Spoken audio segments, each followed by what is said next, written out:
Bobby. What's up, everybody?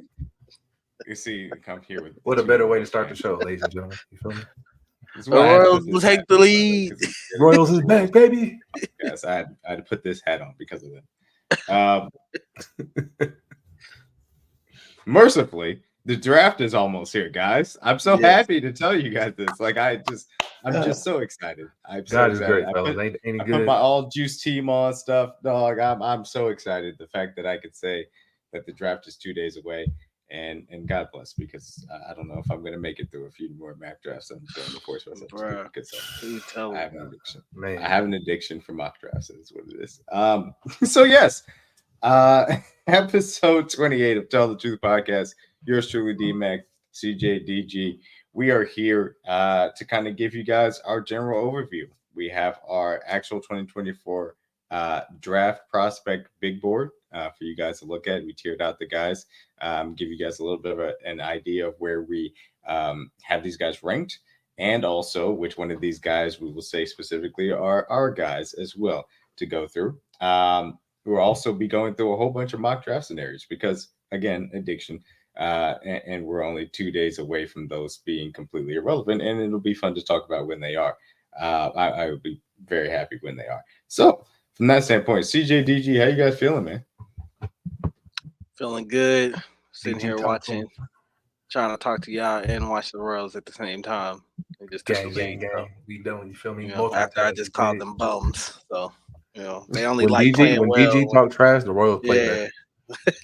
But no, other than that, I'm good, man. I'm ready to get this draft process rolling, man. See who's gonna be the next chief. Ready to talk some more prospects with y'all, man. You know, let's get it. Hey man, Absolutely, CJ, what like about you, DG man? said, it's been a long. It felt like the offseason was long, but it really flies by because obviously we always know as Chiefs fans, we're so locked into January. That's the only part of the year when everyone's truly locked in, and then you get to that point, and then you're just grinding away week by week and just trying to. Especially this season was the ultimate roller coaster, right? Like the offense was the worst it's ever been through the Mahomes era. The defense had to carry us, which was new, but definitely something that most of the kingdom liked because we enjoyed seeing they actually have a reliable defense to give us the ball back. And now we're in a position now to where every February for the last couple of years, me, DG, and DMAC have been a little busy around downtown. So it's been a hell of a 2 years, been a hell of a ride, and now we get a chance to do it all over again. It just this time last year at the draft, it was just such like a whole totally different mindset I was in this time last year. I was me and DG driving people around, being tourists, showing everybody the city, trying to get them all settled in, and then try to actually enjoy the draft ourselves. And now we just actually to actually watch it and analyze it and do this work we've been doing on our pods. And now we got another Super Bowl ring under our belt. So it's been a hell of a 365, man. You can't ask for nothing better than this. I'm enjoying every second of it. But I'm super excited for Thursday. It's finally here. Let's get to work, fellas. Absolutely, going to be a whole lot of fun to watch to see what the Chiefs and Brett Veach specifically choose to get done in this draft as they go for a three-peat, something that's never been done in NFL history, and also to look to continue this dynasty overall for years to come.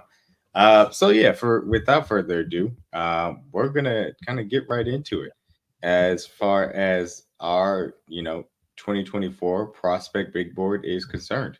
I think this is going to be a whole lot of fun to look at as well. Trying to see why it won't let me actually show you guys said big board because that'd be a shame if it didn't. Right. It's weird. Just so y'all know, we worked very long on this. Very hard. Very hard. Hard on this. Right. Over a nice little breakfast, but you know. The treehouse. You should come to the treehouse. Y'all should appreciate us for this. Okay, weird. No need.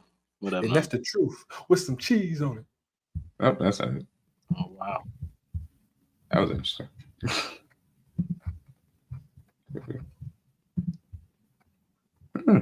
That's a good plan. Anyway, while I begin to pull this up. DG, you have you have a few my guys on this, but you have three actually wide receivers as well. So talk to me about Xavier Worthy, Jalen McMillan, and Jalen Coker to kick this off. Oh man, where to start? Guess we'll start with X, man. Xavier Worthy, as we all seen, is fastest guy at the draft combine. But in my opinion, or in a lot of people's opinion, I think a lot of people just see the speed, or and just think, oh, he's another fast guy or whatever. But Xavier's way much more than that. I feel like he's a guy who does understand how to run routes and those concepts of that nature. Um, Definitely can get in and out of his routes really quickly. Um, can take the top off of defense at any point in time. But I feel like he's a guy who plays beyond his abilities of what you're gonna ask him to do. A lot of people I know at this next level are gonna kind of question the size and things of that nature. But I think he's a kid that he plays outside of his size. Necessarily not necessarily when I mean like a jump ball kind of guy, but like in contact and things of that nature. He's not a necessarily an easy guy to bring down. I think a kid who plays with a lot of heart, a lot of passion. So whoever ends up drafting him is gonna end up getting a really, really, really good player, man. And then you said McMillan, Desmond McMillan, versatile, can play in and out. Uh, I think in my opinion, he's probably a little bit better in the slot. Would you say? He's a Yeah, I would versatile say guy. that's fair. He can do both for Yeah, sure. he Yeah, can do but both, but can I'd say yeah, definitely, he's probably a little better suited for the slot. Yeah. yeah, Absolutely. If he but had to shoot, definitely can do both if asked to be. Chris route runner. Um, I mean, you seen what all three of those guys were able to do it at Washington when they were all together. So only maybe. adding him I feel like to more weapons. I don't think he's necessarily a guy that can go to a system and be the guy. You know, but as a probably in the second or third option, I think he'd be a great fit, especially for the Chiefs, and what they kind of need at this point in time. And then Mm. Coker is a small school guy out of Holy Cross, a guy I found highly comes recommended highly from Steve Smith Senior. And when Steve Smith Senior says you can play, usually you write those guys' names down, man. But bigger receiver, more of an X type of receiver, but a guy that can go down the field and get it. I think he's being a little bit undervalued just because of where he went to school at. I think if he probably may have went to a bigger school, we probably would hear his name a little bit more. But yeah, definitely a guy that can go get it, man. Great route runner from what I've seen, and his abilities to be able to do that and getting out in and out of his routes. Maybe still needs a little bit of coaching at the next level just because of where he is coming from in school in Holy Cross or whatever. So probably would need a year of development, but at the same time, I think that's a kid that in the late rounds that is going to be a steal for somebody. Probably hear Jalen Coker's name here not too long in the near future. So Absolutely. Sounds good. So, CJ, throwing it to you. You have two my guys on the wide receiver position. Might as well start there, considering how much everybody loves wide receivers in Chiefs Kingdom. Lam McConkey and Jalen Polk. Talk to me about why these two guys were on your my guys list. As far as Jalen Polk, kind of similar to what DG said. If anyone watched the Washington offense this year, they were very explosive. And any of those receivers were capable of going for 100 yards at any moment, at any given time. And obviously, they had one of the better O-lines in the country, arguably the best QB in the country with Michael Penix, who had a great season. But Jalen Polk was the guy that kind of stirred the drink for me for that offense. Obviously, Jalen McMillan makes plays. Roman Dunze is who he is. But Jalen Polk's kind of the underrated guy, to DG's point. Another versatile receiver who can play inside out, bigger than what you think he is. Because obviously, when you watch him on film, you think he's like 5'10", 5'11". I think he measured in at like 6 foot. So actually taller than I thought he was going to be from watching him on film. But a very explosive receiver, catches the ball at the highest point, a guy that's very smooth, very crisp route runner, very almost dang near word for word what DG said about McMillan. These receivers are very good. they're identical. All three of them are identical. They are. The only one that's like dynamic, obviously, is Roman Dunze, just because he can Right. go get it and he's big and he can run. But as far as McMillan and Polk, they're really dang near like wide receiver, like a one like 2B, 2A, however you want to say it, after Rome, because both of those guys can get you 100 yards. They can make plays inside out. They can run crisp routes from the slot, play outside if need be, catch the ball at the highest point, finish plays when they're in the red zone, attack it. And they just know how to just play receiver. When you get guys that you really don't have to teach too much, and I think that's the biggest question, fellas, as far as fans who watch receivers, how much do they have the learning curve coming into the NFL? And also, when you play for a system as detail oriented as the Chiefs, it's even harder because making the jump from pro to college should be an easier transition, especially given the position, because we see so much talent coming into the league every single year. But it's even harder for the Chiefs because our routes are just so detailed, and if you can't play multiple positions, Andy just won't put you on the field. You have to be able to do multiple things, and he has to trust that you know every position in the offense and in the route tree, especially in progressions, or Pat won't even trust you or they will look your way. So I'm very, very impressed with what Polk and McMillan did at Washington. So I think them coming into the league, they wouldn't have as much of a learning curve just because they've been pros and they played for great offenses and OCs when they were in Washington. So I think that'd be a great pickup for us. Lad McConkey, Chiefs Kingdom favorite Twitter receiver. He fits the mold, obviously, of a Julian Edelman, Wes Welker type, and he's actually more dynamic than both of those guys. No, don't that, please. I'm just saying, and it's not because he's white. That's the only reason y'all said. But it's because he's white. It's because he's white. But he's actually way more dynamic than both of those guys. Like Welker and Edelman wish they broke. McConkey ran a 4.3. Yeah. I repeat, he ran. I'm not making that up. He ran a 4.3. One of the most impressive times I saw at the combine. I did not expect him to run that fast. I was expecting fellas, like 4.5-ish, maybe high 4.4s if he get there. Yeah. For him to run that fast, he made himself a lot of money. That's why he's even in this conversation in our tier of having him in first and second, because he ran so fast. He's a reliable receiver, a guy that's a true route runner, kind of like we just said about McMillan and Polk, a kid that can play inside, outside as well. This is kind of like the trend that we've been saying with me and DG's receivers. We appreciate versatility, and I think Andy Reid obviously does in his offenses as well. He likes guys who can do multiple things. Nothing wrong with having a receiver who's a dominant X, but I think in this offense, you could tell most of the receivers we've had over the years are guys that can do multiple things. So when you can play inside out, Pat's going to trust you. Andy's going to trust you, especially if a receiver goes down, given injury, concussion, suspension, anything that can happen. You need to have guys that can step in and that can play multiple spots. And if you have versatility, that makes your value as any player on any team, but more importantly, the Chiefs, your value goes up when you do multiple things. So I love Lad McConkey's game. A kid that's a crisp route runner, attacks the ball to football, like I just said, knows how to get open like a pro's pro. And I think he's been doing that at Georgia for a very long time. I know he's not crazy dynamic when you watch him on the film, but the kid just gets open, man. And when you have that knack and you put that with a guy like Mahomes and Andy, I think they'll have a lot of fun with him. I don't want him necessarily at 32, but if we can get him somewhere in the 40 to 50 range, I would be ecstatic about getting him at that point. Because I think he's a guy, like I said, the learning curve won't be as big for him. He can step in right away and learn how to make plays in this offense. Yeah, and look, I'll say this, the reason why I reacted the way I did with Lad McConkey is obviously a lot of people are going to typecast him as a slot from that aspect of it. And to your point, though, he's just more explosive than those guys. He can play outside. He's more athletic than Cooper Kupp. He has the ability to play inside and outside. Like, again, slider frame, kind of similar to Xavier Worthy, a different exceptional skill set. Xavier Worthy's speed, Lad McConkey is the separation ability. But the reality of the situation is Lad can survive outside because he has the ability to really threaten people deep and then also understand the leverage of being able to break off quarterbacks from that standpoint. And so, in my opinion, Lad is a guy you drop into this offense. He's going to be able to play all three positions immediately, separate. And really the only thing that held him back production-wise at Georgia was because he had Brock Bowers there, in my opinion. And he didn't really have a good quarterback. And so, both of those guys that you guys highlighted, I like Xavier, I like Lad. I love Jalen Polk. Jalen Polk is probably my favorite wide receiver at the class, and only because CJ chose him first is the reason why I didn't have him as my guy. Great minds think alike. Kid separates all over the place. He catches everything. He will go up and grab it from anybody he needs to. There is a ceiling to his explosiveness. You guys talked about, obviously, Rome, Polk, and McMillan all being at Washington.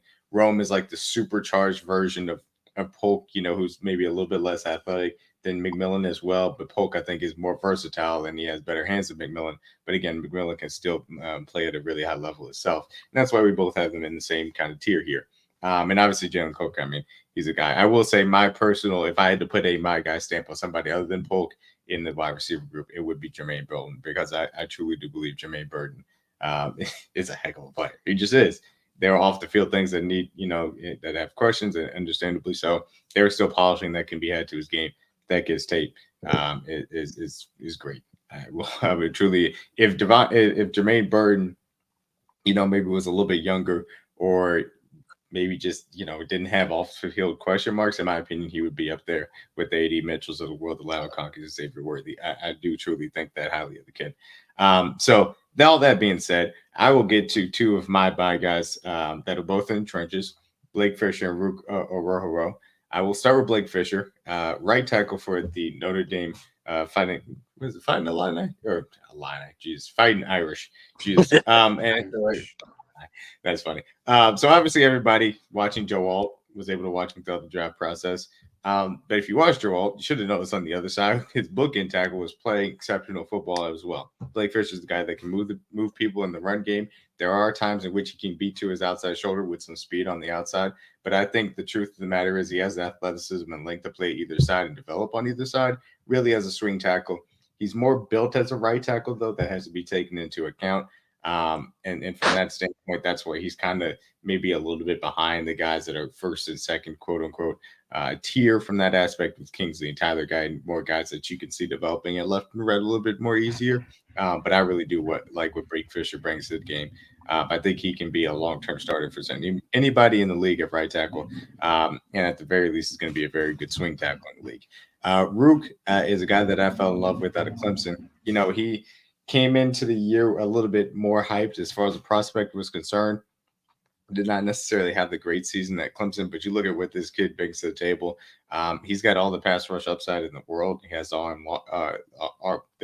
long arms. He has, an ability to string together pass rush moves. I think there's a lot of polishing that needs to happen. And part of this is a little bit of me saying, hey, let's get him with Joe Cullen and just let him work. And I would love to see that end up happening as well. But I do truly believe from day one, he also has a little bit better run defense as a base. I would love to bring him in. He's a guy that I've taken in the second round of a lot of mock drafts because I think he would be worth it for us to pick him over maybe whatever the wide receiver or tackle that we wouldn't have taken in the first round. So that's my general feeling on Rook and why he is my guy for me. I would love to bring him in and play some next to Chris Jones and learn from Chris Jones and Joe Cullen. He's a guy that continues to have the interior of our pass rush supported for years to come, certainly. So back to you, DG. Let's talk about Max Melton and Cam Hart, two of your cornerback my guys.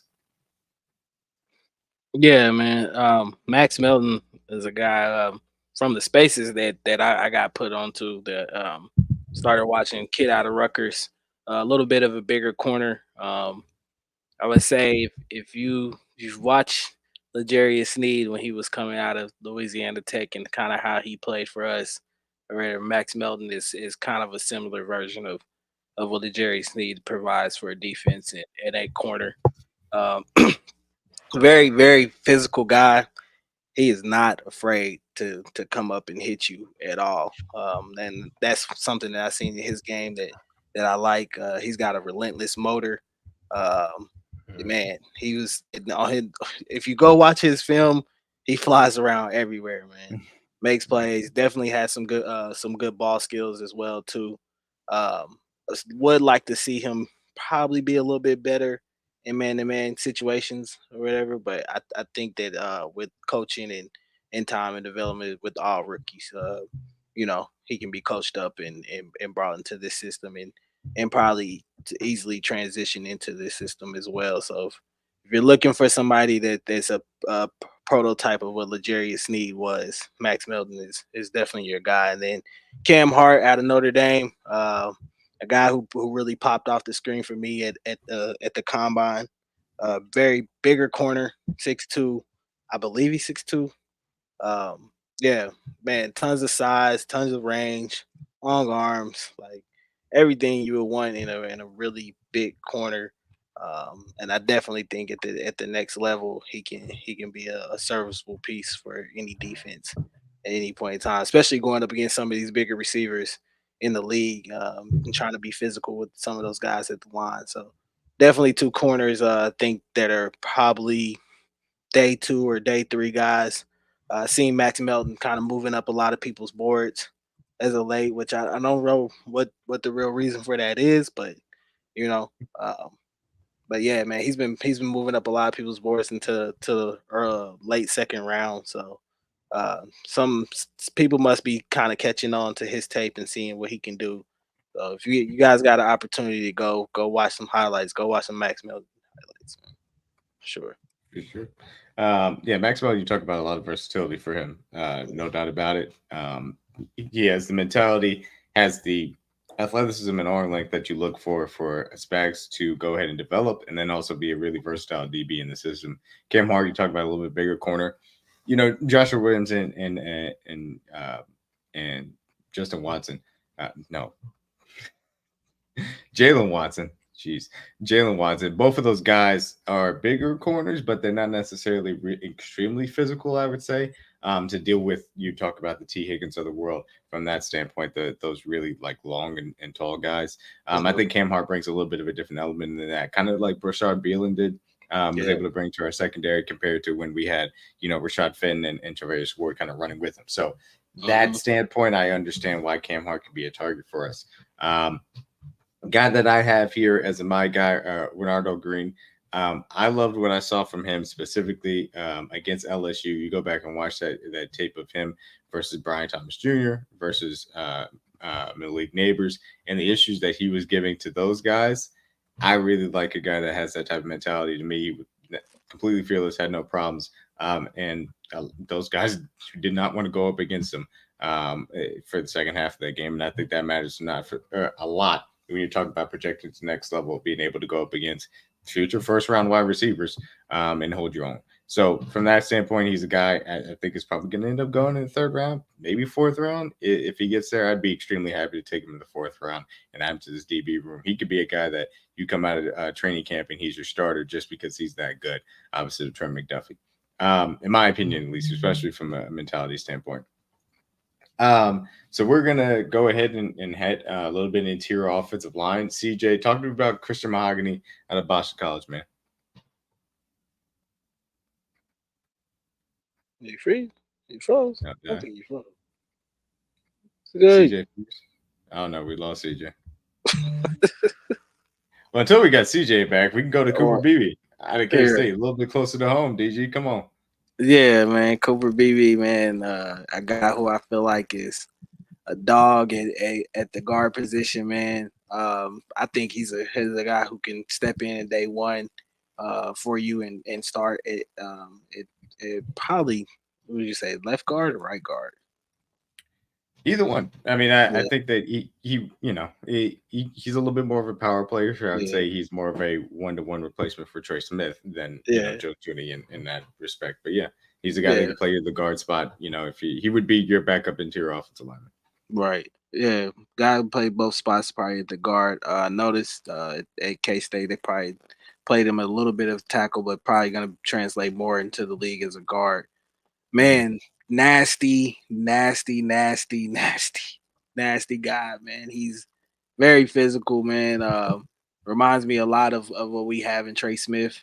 I think he would be a great replacement for a guy like Trey Smith. Definitely brings that same mentality on the line, like a Trey Smith or whatever. So just in moves, guys. Great in the run game. I think he's serviceable in the pass game as well too, and can still hold his own. But man, when watch him moving guys in the run game is incredible to see. So definitely, if he became a Chief, I would be ecstatic. Absolutely, completely understandable. Like you said, completely moves guys in the run game, plays with that power as well in the pass game, in my opinion. Wouldn't be my personal my guy at interior offensive line. That would be a little bit of Dominic Puni for his versatility, but Cooper Beebe, a guy that you have him take over for Trey Smith next year, I'd be certainly happy to see that. Is CJ back? I can't tell. No, not yet. Okay. I just wanted to make sure. So I'll take this opportunity to talk about two of my guys, and Jalen Wright and Kamani Vidal. So Jalen Wright, and it was funny, we were sitting here at breakfast, and we're going to the running backs. I'm like, so who do you guys have as running back run? And DG kind of looks at CJ. CJ looks at DG. And I wasn't waiting longer than 30 seconds to say, okay, cool. So Jalen Wright's running back one. I love Jalen Wright. I truly do. His explosive profile, his athletic testing, man. This is a guy that understands how to run the ball from really in zone or man gap schemes. He again creates explosive plays out of the backfield, which I feel like if you're going to have a run game, you got to be able to be a difference maker, and that's how you do it, is creating explosive plays, as far as I'm concerned. And so Jalen Wright's a guy I love. He has soft hands. Again, some things that you can work on as far as fumbling is concerned and pass protection, certainly from that aspect. He's my personal running back one because he's what I'm betting on when I try and get a guy. If I'm taking a running back on day 2, which I'm adverse to already, but if I'm taking one on day 2, I want a guy with his profile. Another guy that I'm really excited about, late day 3 guy, Kamani Vidal out of Troy, a kid that lit the Senior Bowl on fire, rightfully so, because he, again, has the ability to run the ball, has an understanding of how to do so, soft hands, a little bit better in pass protection, shorter arms, so there are some times in which he can have some issues. It's more of a mentality thing, which he does. But again, he's going to need to be coached up from that standpoint. I would love to bring him to KC, in the 6th or 7th round. I would have no issues with that type of pick. And I think he would be a good complement to what we already have in Pacheco from that standpoint as well. Right. CJ's still not big. I'll keep just double checking because I can't see the actual on the screen. I have to look at the draft. My guy will be Rabbit Taylor Demerson. And the reason why I love Demerson so much is because he, and I know this is going to sound kind of blasphemous, but he does exactly what Henry Badger used to do for this defense. He goes slot, he goes a split, he can run robber, he can go to free safety if he so needs to. He has all of that versatility in him. He has an understanding for the game. So I love what he brings to the table as safety. He's a little bit light. A lot of times we play a true box role. Certainly agree with that. I think this team has plenty of box safeties. I think they're okay as far as that's concerned, especially the highest paid one being a box safety. I would love to bring him in and be a versatile DB in this team. If you told me that you came out of this draft and you felt really good about Trip McDuffie going outside and then mix and matching opposite of him with Watson, with Williams, and you assume that you get what's his name? Why did his name just jump out of my head? Kid come back from ACL injury, and I feel so bad that Brian Cook? No. Wait, yes. Well, also Brian Cook. That helps the safety role. Oh my God! Why is corner? He was a part of the, yeah. Well, corner slash safety. Nazi Johnson. Thank you. It's like I couldn't think of it. Nazi Johnson. You get Nazi Johnson back and have those three kind of compete for the cornerback position opposite of Trent McDuffie, and you draft Robert, on the 3rd round. You kind of have him be that versatile piece that can go from slot to safety on a consistent basis. And Robert, I would be perfectly happy with that because I truly do believe he can have that type of impact at the next level. And so, yeah, that's my spiel as far as that's concerned. I truly do love Rabbit Taylor Demerson, and I'd love to see what Dave Merritt could end up doing with him as well. CJ is just kind of chill down there and be like, "Hey, what's up, guys?" CJ, you back? Bro, my computer just restarted out of nowhere. I was like, "Oh God, my bad." I was literally watching it. It just said, "Hey, restart." I'm like, "Oh shoot!" Middle of my talk. That was crazy. Okay, I'm ready now. Who am I on? Connor. Oh no, you did Cooper Beebe already. Sorry. Yeah. So you got your two, my guys, Christian Mahogany and JT Sanders to finish this out. I got you, Christian Mahogany. This is essentially like Cooper Beebe. Could be our possible Trey Smith replacement. A guy that's nasty, very physical in the run game, heavy-handed. A guy that when he pulls, he knocks the snot out of people. Same reason we love Trey Smith. When he pulls and he gets his hands on somebody, he's probably not letting go. So if he latches on and makes contact with somebody, he's definitely going to put him in the dirt or clear out a way and let Pacheco or whoever we have running the ball get in there and try to make a big play. But obviously, those are his strengths. Very good in the run game. Feet could be a little better. Obviously, he kind of struggles against speedy pass rushers like normal guards do. And with normal footwork and, with presence in the league and being around veterans, he'll get better. But as far as a guy that's nasty in the run game, a kid that you could just bring in right away and plug and play, you give him a year to sit. And obviously when the Trey Smith situation, we'll handle that situation when it comes. But if we had to do so and we had to start him in 2025, I think this could be a guy that could possibly be our starting right guard for sure. A guy that's very physical, a great puller. And in this offense, you have to be able to get out there and knock some people on the ground and clear some lanes out for us. So I think he'd be a definitely good replacement at right guard for us if need be. Okay. Now, what about JT? JT, this is probably like, and D-Mac and DG, I play tight end in school, so I'm a little biased. So I probably shouldn't be talking about him, but I'm going to do it anyway. This is my favorite tight end in the draft. I love Brock Bowers. He's amazing, but I love JT Sanders, bro. I found out about him 2 years ago, and then me and DG started talking about him last summer because I have some friends who live in Austin who are like diehard Texas fans. They said, bro, he the next one. I'm like, for real? So I watched the tape on him last year or 2 years ago. Then I was like, all right, I'm impressed a little bit. But then this year he took off and had a way better season than I thought he would. A kid is very explosive, 6'4", can play to put his hand in the dirt at the traditional wide. If you need him to go out there in a big slot, he could do that as well. He does everything in slide protection, catches the ball extremely well. Run after catch is great. He had that size where if you had to throw a jump ball, he can go get it as well. A decent, solid blocker, not amazing, but not terrible either. Has a prototypical size you want, and he can obviously run any route that you ask him to do. Wheel routes, deep overs, crossers, drags. He does all those things. Catches the ball with his hands, not with his body. Very explosive. And he's just, he's coming from Texas. They put a lot of good guys in the league. So I've been a big fan of JT. If I had to give him a comp, I would probably say Evan Ingram, but bigger. If I had to say somebody, I think Evan Ingram's a little undersized. I think he's a little taller than him. I think JT's like 6'4". I think Evan Ingram's only like 6'2". So, but that similar player, like everything underneath you ask him to do, he'll get open. Against safeties, against linebackers, one-on-one coverage. If we were able to get JT Sanders anywhere in like rounds 2, I would be. I know that's rich for our blood, but I would be excited because I think of him more as a weapon, more so how people view Brock Bowers. Yeah. I don't think he's just a tight end in my opinion, and maybe that's me being biased. But if there's like an all juice or an all tell the truth team, if we had to pick a player, that would be my guy. I love JT Sanders, bro. All tell the truth team. All truth team. If we had to make one, that's our guy. That's our tight end. All truth team, baby.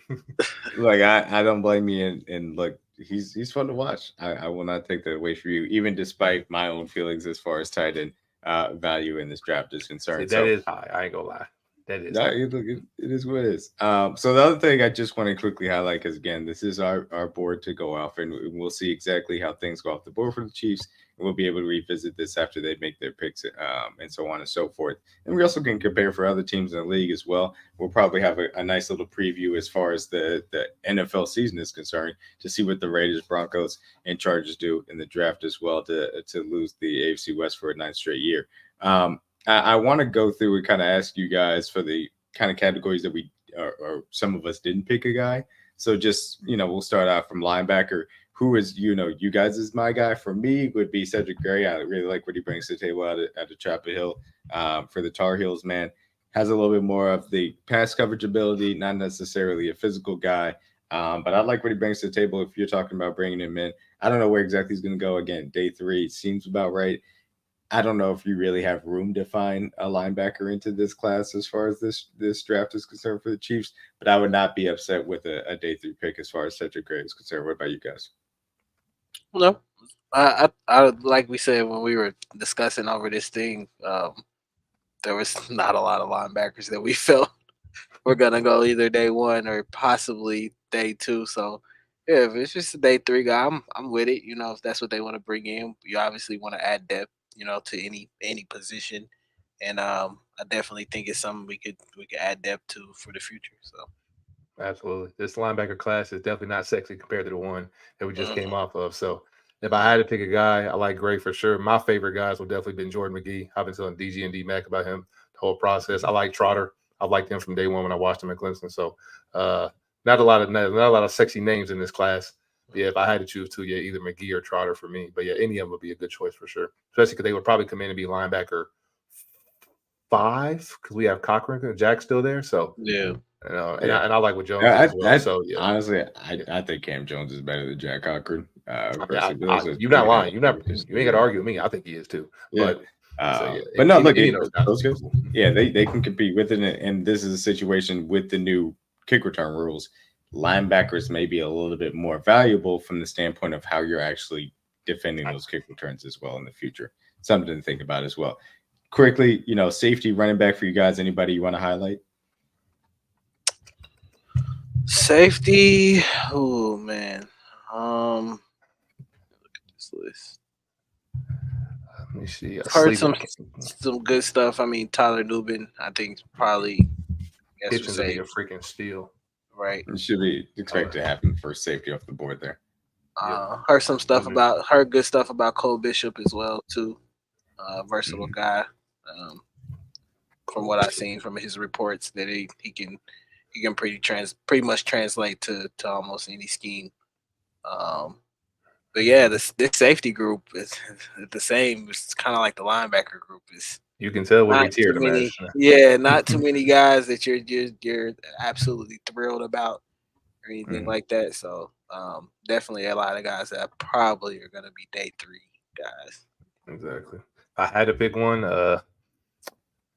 Vaitai would be a sleeper for me. I like Jalen Simpson. Dominic Hampton has some link to him as well. But yeah, I think Newman is kind of after him. It kind of falls off for me as far as like safeties for sure. Yeah. But yeah, there's some value you could find those day 2, day 3 guys. But after Newman, not too many guys for me. Demon, you said you like Jaden Hicks, did you? I like Discuss who did I him. put? I think I picked Simpson, Hampton. I think D-Mac put Hicks, didn't he? Yeah, I mean, I really love Yeah. what Jaden Hicks brings to the table. He's a little bit more of your traditional, free to split kind of guy. But he also has some box ability as well. He's a little bit more physical than a guy like Taylor Dickerson. So I do like Jaden Hicks. And I also say Javon Bullard. He covers a heck of a lot of ground. And that's a little bit rare as far as prospects are concerned. A guy that can actually play a true, single high free safety on a consistent basis. So I also highlight him. It's kind of a flavor of you want for safety. I don't think any of these guys should be sniffing first round, but again, you get to day 2, day 3, and you're talking about safety. You start talking about guys that can really guard tight ends and do a lot of things from versatile back end for defense. They become extremely valuable from that aspect. Anybody as far as the running back position that gets you guys excited? And that DG, you can't choose Jonathan Brooks. No. Can't say Jonathan Brooks, DG, stop cheating. I was actually gonna say Cody Schrader. Cool. Hey, there you go. A Little guy, MIZ love, man. right? I think it's a guy on day 3 that'll be a good steal. Do it all kind of back. Definitely has a lot of talent. From what I seen, At the SEC in Russian. bro, one cut and he can go True get mistake, it, baby. man. And you want to talk about running zone plays. He understands how to run Yeah. zone plays at an extremely high level. Exactly.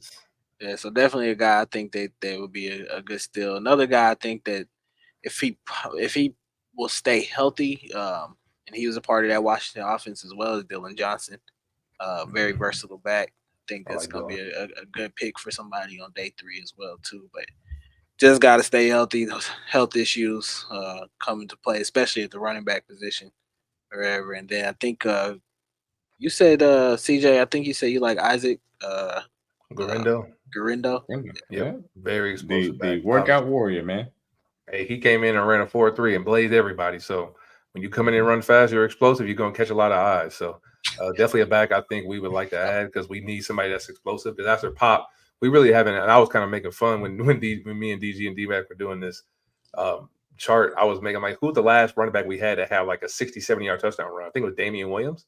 I was like, was he the last one to have like that big of an explosive run? And that was like what 2019. So it's been a while since we've had a back like go for 67 yards and just take one to the house. So we need speed. We need some explosiveness in this backfield. So there's some guys I think that can come in and do that. Garindo being one of them for sure. I like Jalen Wright, like D-Mac said. If I had to pick another one in this class, a guy that I would give a stamp to, probably I've been Blake Watson. I've been the biggest Blake Watson fan this whole entire draft process. I love his game, versatility. He can play on third down as well. Cody Schrader, like DG said, it kind of took that one from me.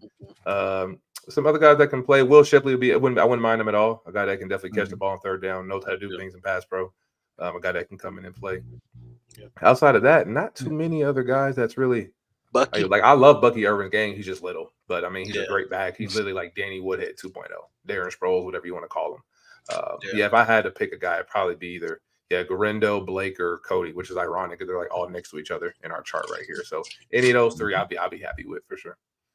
There you go, for sure. So next thing, again, edge is kind of thin, as you guys see. We had a few guys as far as cornerback interior offensive line was concerned. I think we covered wide receiver pretty well. I'm going to save the tackle conversation for a little bit afterwards.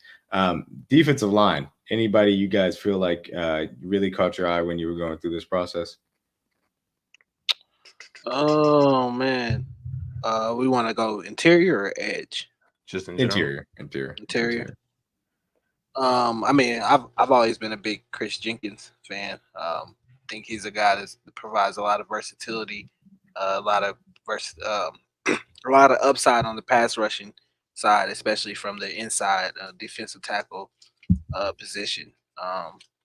Winner, a guy that's been inside of winning culture, knows what it takes to win. Won a title in Michigan, played in the college football playoffs as well with Michigan as well. So definitely a guy I feel like can step in with an organization like the Chiefs and understand, what's at stake and what they kind of have going on at this point in time, and then kind of provide some pressure relief for Chris Jones on that inside interior as well. What about you, CJ? D inside D lineman. Let me see. Obviously Devondre says like the darling of the draft. Like I know he's a little bit overweight, but he's just he moves so well for that size. Nothing you really can teach of that. Outside of him, Brandon Fisk, definitely a guy that can get off the ball. A guy that would definitely be a good pass for us, D tackle, since we obviously Had an have some guys that can impressive do that. combine. Ran very well, ran way faster than I thought he would. So a guy that can get after the quarterback, you put that next to Chris. Obviously, I think most of us would like to have a run stuffer next to him, but I think we kind of have some of those guys. But I think after Sweat being my favorite of this group, I think Fisk will be a guy that can get after the quarterback. If you get on third down, you got two guys that can get inside pressure. That's going to make Mike Dana, Felix, Georges, anybody, Charles when he's back, anybody on the edge will make their job that much easier when you can have somebody else inside that's not getting double teamed outside of Chris. So, yeah, Devondre Sweat's my favorite, obviously. But if I had to pick somebody, I think Brandon Fisk could be a guy I like a lot. Yeah. Falling down draft boards too, especially with everything that's been going on off the field with him. Hey, we hate to see it for him personally, but as fans, we love it. So it kind of sucks. Yeah, unfortunately for him, but it does seem like he's probably going to end up falling down to being a day 3 type of guy before all is said and done because of those off the field issues. So yeah, the tackle conversation I wanted to save until this kind of aspect that we start to talk about scenarios in obviously mock drafts. We've done a whole bunch of them to this point. I mean, it's going to be so much going on as far as this is concerned. But from you guys' perspective, I mean, is there an order that you feel like we need to go as far as offensive tackle versus wide receiver? How far up are you willing to go up to get either one of those guys? You know, put X name on it that you think is going to start at left tackle from day one, or Brian Thomas Jr. Like, how much are you willing to sacrifice to go up and get one of those guys in this draft? If it's like a guy like Olu Fashanu, I'm willing to spend.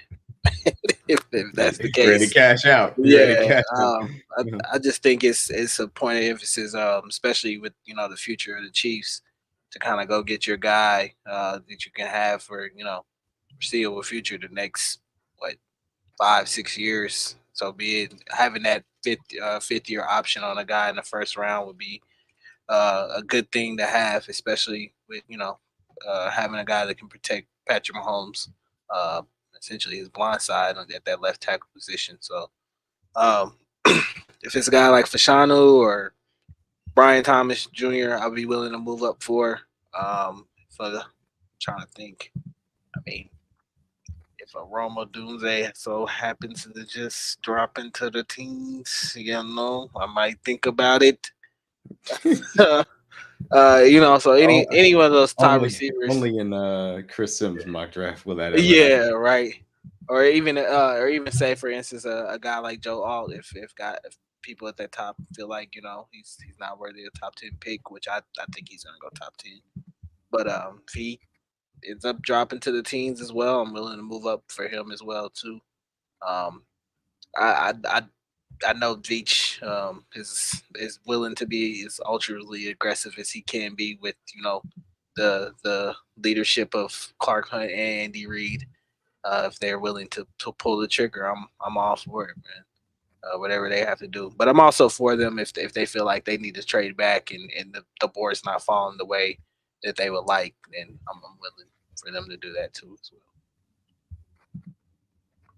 No, absolutely. I agree. Any position that's worth trading up for, in my opinion, would definitely be a tackle. I love Brian Thomas's game. I wouldn't hate it if we did it. He'd be amazing in this offense. But if I'm giving up assets, especially day one assets and future picks, is definitely to move up to somebody to protect Pat and be a left tackle, which in my opinion is the second most important position when you're building a football roster outside of the quarterback for obvious reasons. So yeah, Fashanu, and I think some obvious trade partners up there would be if he happened to get to New Orleans at 14, and you got Seattle at 16, the Rams at 19. All of these teams I think would be viable options if we could just get them on the phone, which I kind of saw Beach have his little press conference the other day. He had a little smirk when he talked about trading up. So I'm sure he's had some conversations with some other GMs. Now it's just about putting pen to paper and actually picking up the phone on draft day. So yeah, if we do trade up, I'm definitely down for tackle.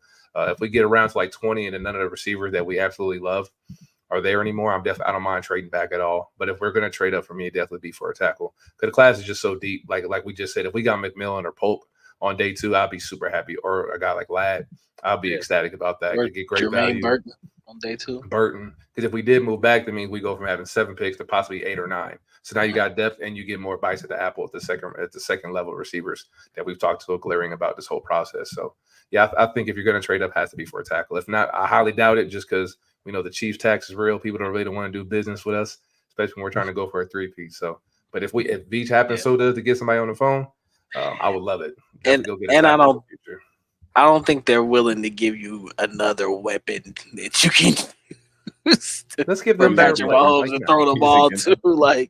I'm pretty sure people are okay with you getting a tackle, or whatever, because it's one of those positions that, like, all right, whatever. Okay, you can get a tackle. That's good. Yeah, but getting a premier receiver, they like, can destroy a game plan for you. Yeah. So, at the risk of sounding like Rihanna, what are you willing to do? Let's say to go up to Seattle. Ooh, it's gonna.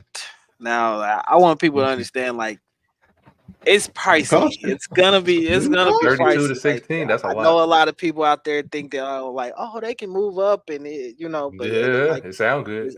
Always in business, man, it takes 2 to tango. So I think you're looking at probably giving up your next year's first, maybe that 3rd round pick that you got from Tennessee, or your 3rd round pick. One of those in that range.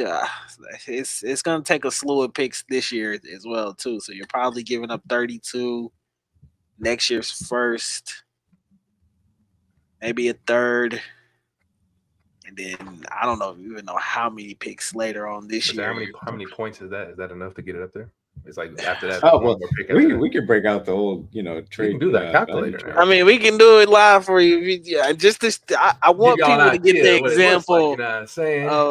Because I've every morning I've been trying to do different mocks or whatever, trying to trade up and see, bro. Like it's expensive. it's not cheap. Not easy. So I don't know if this is actually going to allow me to show you guys what I actually did. I did it, when you talk about the first from that standpoint, it's not going to let me show you. I'm going to do it this way. Anyway, there we go. Can you guys see that? We see this, your screen. You guys could just see that. Oh, that's so dumb.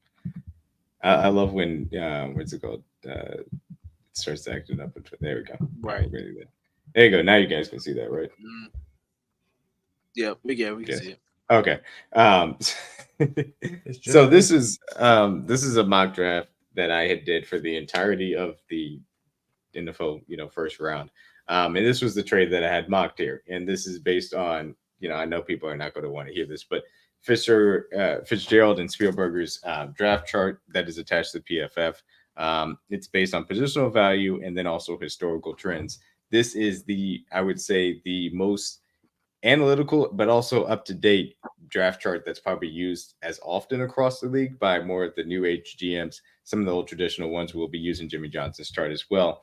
But, this takes it again into account, positional value, and then also contracts from that standpoint. And so long and short of it is, this is the type of deal in which Seattle trades that number 16, gives us also a 2024 4th 102 overall, and you trade both of your first and then 2 7s kind of on top of that to go up and get a left tackle. Seahawks get what is equivalent to the number 84 pick, which is the 3rd round in surplus value. And then, again, when you're talking about the team trading back, they have to get that type of surplus value to justify it. But this is, a mock of what it would take for the Chiefs to go up there. And again, you got your second. Your first that you expect next year will be a later pick, 2/3. It would be understandable from the Chiefs' standpoint if they chose to do so from the left to go up and get their left tackle as well. And again, not necessarily something that will happen, but it is something that could be an example of it, especially to look at it from a specific trade value chart standpoint, which teams do use. If you go and look at the Cardinals, they had their little a clip from last year in which they were trading back. the GM is asking, hey, what is the value as far as this is concerned? I'm not saying that that's the chart that they're using, but they do use these charts to figure out as far as the value is concerned, because it takes those things into account. And so that's just a mock of it as well. But along those lines, let's do a mock draft. Let's do a mock draft where we actually go up and go Steezy's get question is crazy. Easy, hilarious. Let's do a mock draft where we do that trade with the Seattle Seahawks, and we go and get Mr. Olu Fanashanu from Penn State to be left tackle of the future. And look, he is my personal left tackle one. I will say that as well. I'm actually gonna we can go ahead and make this pick here. Let's get it. For Olu. And so we'll let this ride as well, because this is going to keep on going to the second round as well. So yeah, look, this is just, again, one scenario, and I want to get through some other ones as we go through here. But you get to pick 64, and DG's guy, Jonathan Brooks, is immediately there staring you in the face. You know, if you're going up for an offensive tackle, in my opinion, you know, it'd be very tough to get out of round 2 without taking a wide receiver. These are kind of the guys on the board. For me, this is an easy Jalen Polk pick. I would still be surprised if he's on the board at 64, but I would be extremely happy about it. Do you guys have any objections? Polk for me, baby. No, I would say if Polk is not there, I'll be okay with like McMillan or Baker. For sure. For sure. If I had to rank these guys, I go Polk, McMillan, then probably Tez for me, and then I know you're a big Tez Walker. I'd be cool with Burton too. Then Burton would be. I wouldn't mind Burton at 64 either. Mm-hmm. Yep. And, as long as it's not Roman Wilson. I'm good as long if it's not Roman Wilson. As long as it's not. Hey! Shout out to the Kingdom Cast. Fantasy pick draft. Somebody did have Mr. Roman Wilson as a prediction to come to Chiefs Kingdom. So go over there to Kingdom Cast Twitter account if you want to see who we are predicting to actually end up in Kansas City. I'm not going to say his name because he might get mad at me. We make fun of him. But actually, no, it was Chuck. Chuck had Roman Wilson come to us in the second round. Chuck didn't even like Roman Wilson. Jesus Christ. Chuck, you don't like Roman Wilson. Stop lying. That was his choice. So after we get past those first 2 rounds, go offensive tackle, wide receiver. I'm kind of thinking in the cornerback range. You got some good guys available. Guy I kind of like an Andrew Phillips. Definitely fits the bill. Defensive line, your Dorless, Makai Wingo. A guy I also really like, Leonard Taylor III. I would be perfectly fine with him in the 3rd round as well. And then you not running back. And then you also can look like a little bit of interior offensive line, which get picked over a little bit. Christian Mahogany, CJ's my guy. Tanner Bertolini, a guy that has center and guard versatility, extremely athletic guy. Anything catch you guys' eye for this 3rd round pick in this case? I guess this would be a good spot to probably get CJ's guy, Mahogany. Yeah, I like Christian right here. Okay, this be a prime spot. Like that little Creed 2nd to 3rd round territory. I like it. I like it. Definitely need the right part of the future there. Right. Absolutely. And so now we get into the 4th round, 131, and kind of have the option, different places to go here. Quarterback certainly on the board. Got guys like Josh Newton, DeCameron Richardson, who I do kind of like, fits the bill from that standpoint. A little bit further down, it kind of starts getting a little bit thin after that. Kalen King's also a guy you could start to work on maybe in the 5th round a little bit more. And also for interior, again, kind of picked over Jordan Jefferson, maybe somebody that worked with Joe Cullen as well. Christian Boyd's a guy who's a little bit more of a run stuffer, but somebody that I wouldn't be opposed to bringing in maybe in the 4th or 5th round either. Anything from you guys' perspective that catches your eye? Obviously, you still got Allen. Who would be available at edge? Yeah, who the edge is right here? I don't need a running back right now. Kind of early. Mm-hmm. What's the tight end group look like? I thought Mo Camara would still be around. Mm-hmm. Your guy Tip is still there. Holker's there. Yeah. So it's not really enticing. I like Holker, but I don't know if it's too small. Yeah. This should never happen. for Jermaine God. Burton still being around. It's If he's still there, crazy. be freaking crazy double dip. Yeah. Oh my goodness. I wouldn't Oh. even mind them double dipping at that Nah, point. if he's just Oh, sitting, the value's too good. I- He can I fly. would be so happy to double dip at that point. Would be because I show his heck cut somebody, and I'm not gonna say his name to get mad. But Oh, we know. I'd cut Right. him immediately. Oh, What's I'd be so what's happy. the corner to group double dip. like? Did we take a corner? You- Not yet. No, not yet. Not yet. God, that was Put Look, the if we're being Josh- unrealistic, I like Elijah Jones, but not this early. Maybe. if we're being unrealistic, I'm taking Jermaine Burton. I'm not even thinking twice. Yeah, I would just do that. I should look elsewhere for Lock for it a in more and keep realistic it option. moving. Yeah, I mean it's early for running back. And defensive line is still kind of early for me as far as those prospects are concerned. We already took an offensive tackle, so I'm I good. wouldn't mind Josh Newton in the fourth, just to see, maybe Yeah. what he has. Look, he's a guy that had a him or really Elijah, good. either one. Yeah, he had a really good sophomore year. It took a bit of a hit here. I'll say from that standpoint, does not have a great athletic profile, which you got to say as well. But I'd be okay with him. It's a little early though, obviously, in the fourth round, I think, in my opinion. If I were betting in this case, even though Josh Newton had better tape his sophomore year, Richardson, because of his athletic profile, for me, would be the pick that I would lean towards. I'm not mad at it at all. Yeah. Not mad at either him, Newton, or Elijah would probably be any of those three I'm cool with. Now we'll roll with him just because he is at the top of the board for this. And we'll roll on to the fifth round with 159. Roll into the fifth. Got tackle, got wide receiver, got interior offensive lineman, got corner. I think now certainly, I think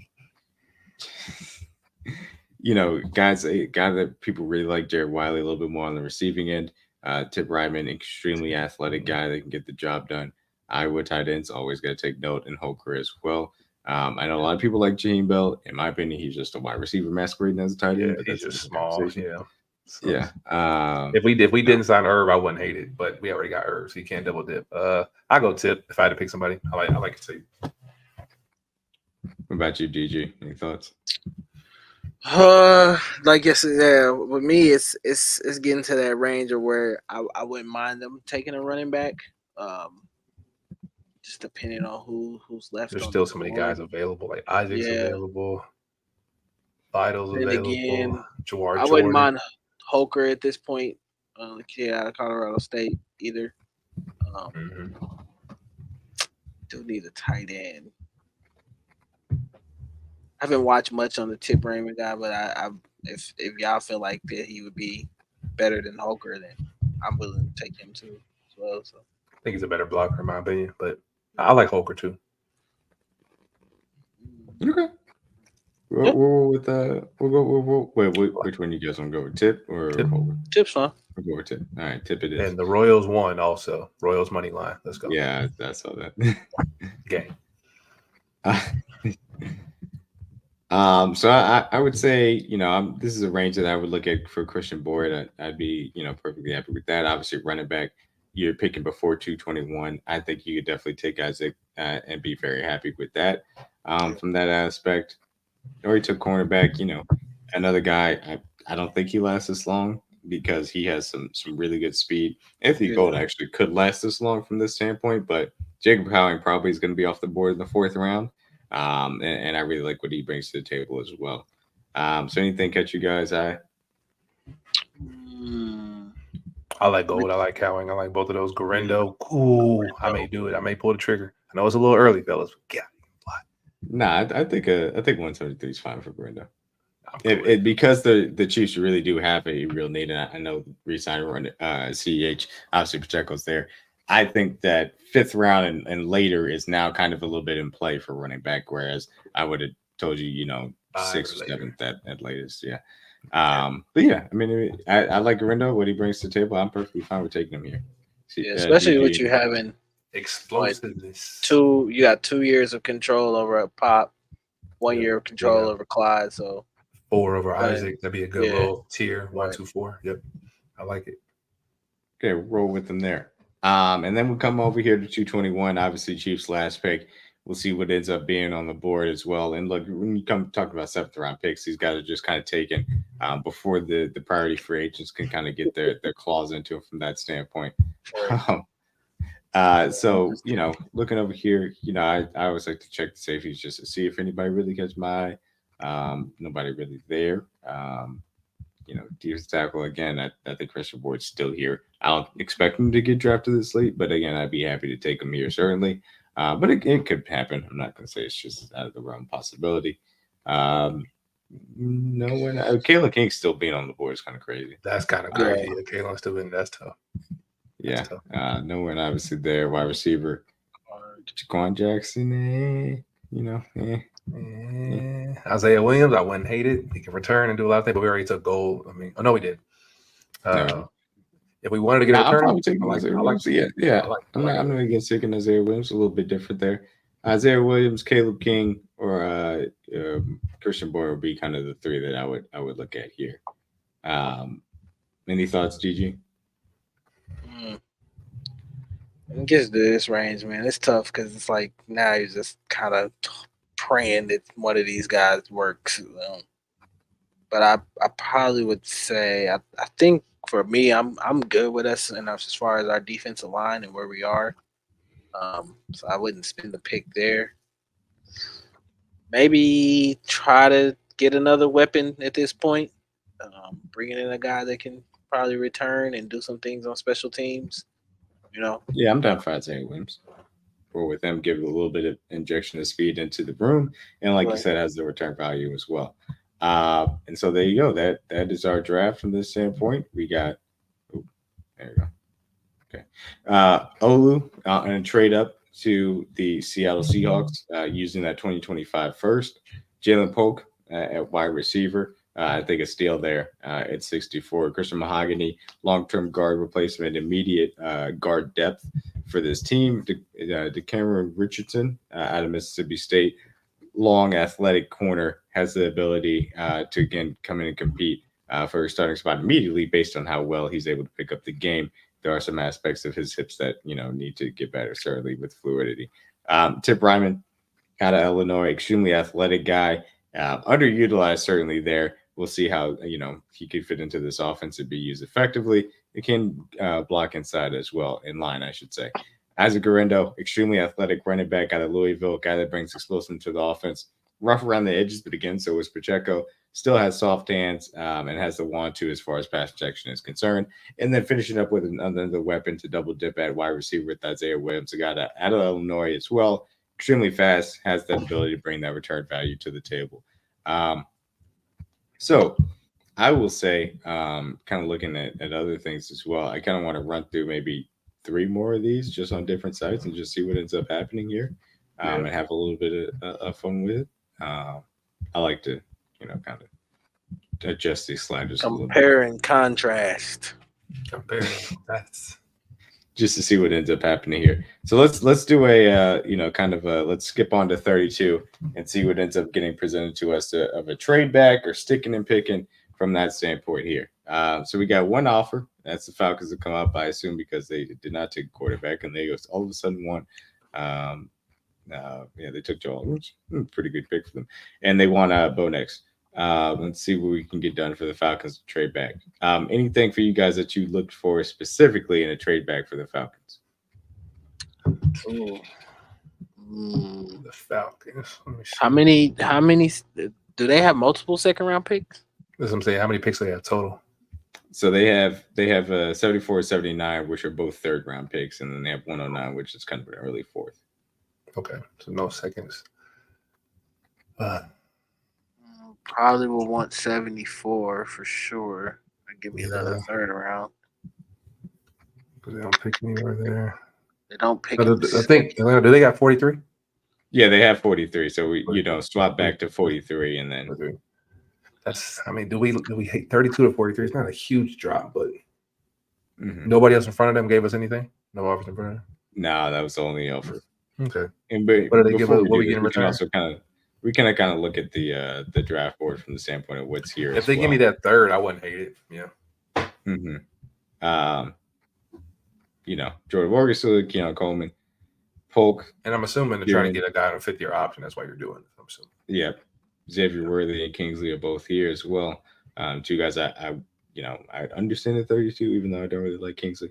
So that's kind of what the board looks like. If you want to trade back to 43. Yeah, I wouldn't mind Kingsley if in the second round if that's where we're. I don't like him at 32 per se, and I know 32. he's been There's only a there, few guys, but only 43, a I few guys wouldn't I be like mad at at it. 32. Much more comfortable at 43. Yeah, but not too many guys. Like, there are only a few guys who like at 32, and that's if they fall, like dream scenarios. But outside of that, that's why I think trading back is the most likely scenario for sure. It's just I would like to, if we are going to trade with somebody, I would hope to think we can get on the phone with maybe like Washington.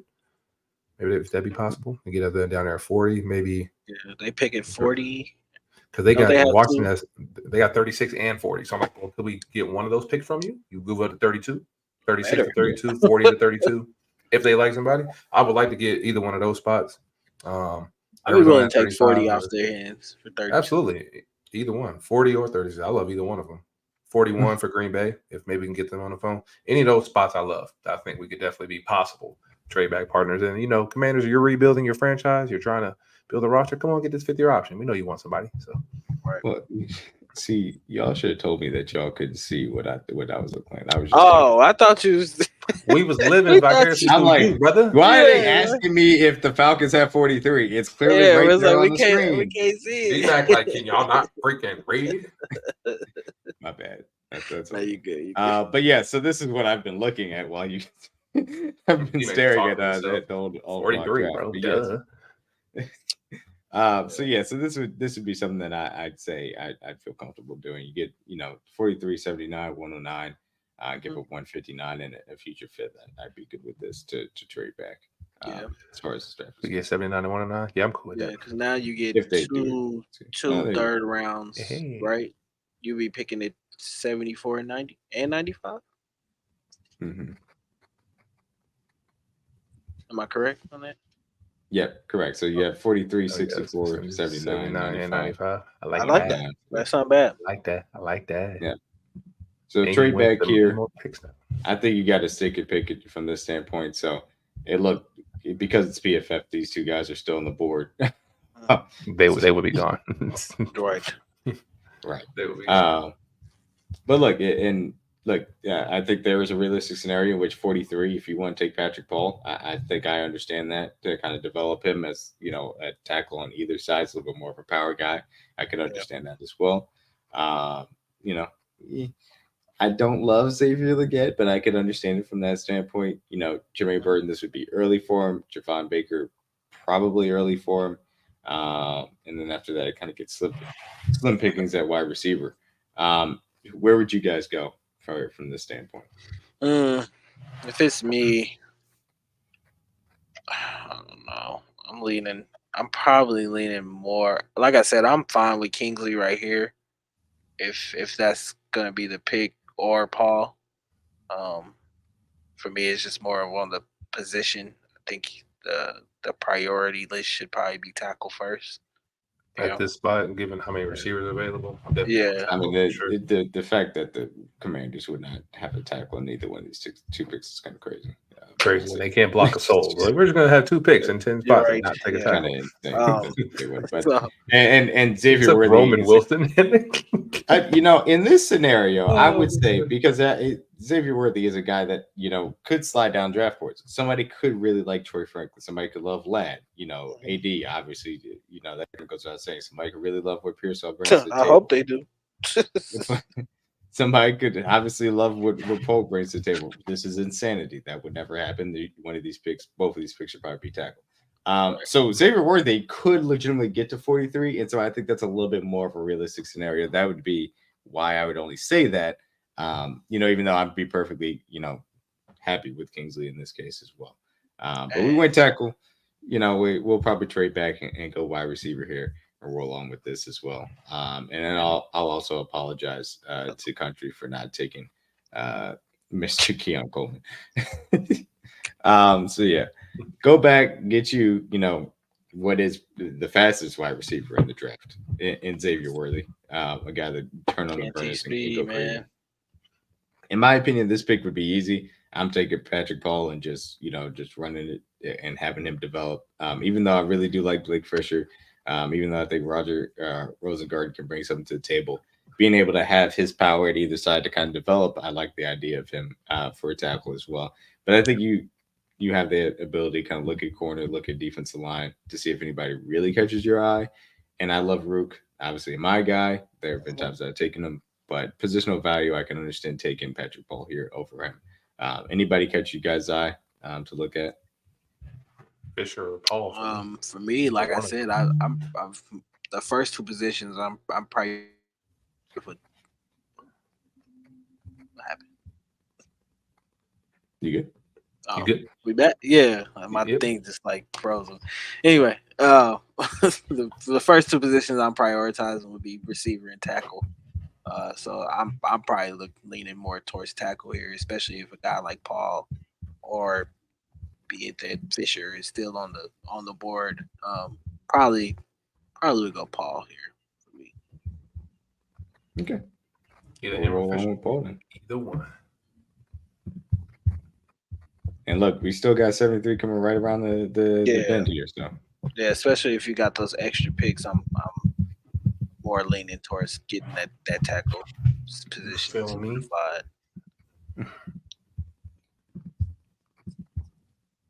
But I think you so can. obviously, go ahead. This would be a spot I probably would start looking at defensive line or maybe corner at 79 just to see who's still there.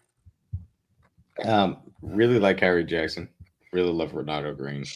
For me, this would be Michael Holt Jr. And what he could bring to the table from day one with a lot of pass rush use, a lot of arm length. Joe Cullen would have a lot of fun developing him as well. Any other position you guys think we should add or look at, and then we can look through prospects still as well. Who's available at tight end? Eric All, Senate, obviously Jared Wiley, I think it's a little early for them. Theo Johnson, though they have him much lower on the PFF board than he's probably going to end up going. But Exactly. Maybe This would be a. who I really like is on the board still. I think I probably would lean towards what you said, D-Mac, taking Hall. If Either D lineman or guard for me. Either one, like Yeah. Cooper BB or D I lineman. wouldn't mind BB here either. Yeah, it's a little early for receiver tight end, even though I like them. But So my feeling is, even though Devontae Sweat's still there, I would say that this is probably the last of the defensive linemen I would love on day two. As far as my ball is concerned. So that's why after this, they're probably going to be gone. Yeah. So I'll lean towards Michael Hall there. Coming up at 95 once again. And again, this is the beauty of being able to trade back, even though you don't feel like you may be getting elite talent, even though I think, again, Xavier Worthy's a guy I'd be very happy with at 32. Yeah. And then obviously it's a little bit more of a developmental tackle. You'd be able to trade back and get extra picks. That's a huge thing to be able to base it off of. So we'll go ahead and add those two positions that we didn't end up picking guys at and take a look at what things look at here. Ronaldo Green, love him. BB's still there. Mason McCormick out of South Dakota State. Again, a guy, because you're not expecting him to play from day one, you can kind of bring along from a smaller school, but he brings all the athleticism, the attitude that you need from an interior guy as well. Mahogany's still there, one of CJ's guys. Bortolini, also a guy I really like for athleticism and interior versatility. So Cade Stover, there's a lot of options there. Where you guys think you want to go? I mean, well, my honest answer is Cooper BB. Okay. Or it'd probably be BB or Sanat at this point. Cade and Ben, I like both of them. But as far as positional need for this team, BB is definitely a bigger need for us, especially for future purposes.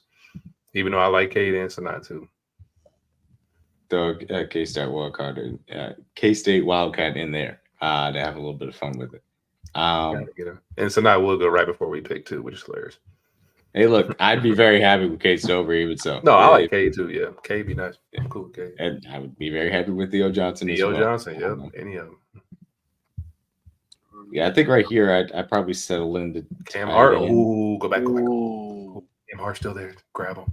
If he's Okay. yeah, If Cam Martin get him, yeah, that's that's a a no-brainer for me. no Okay. brainer. Get him. I think we would be rushing to the podium. Yes. Mhm.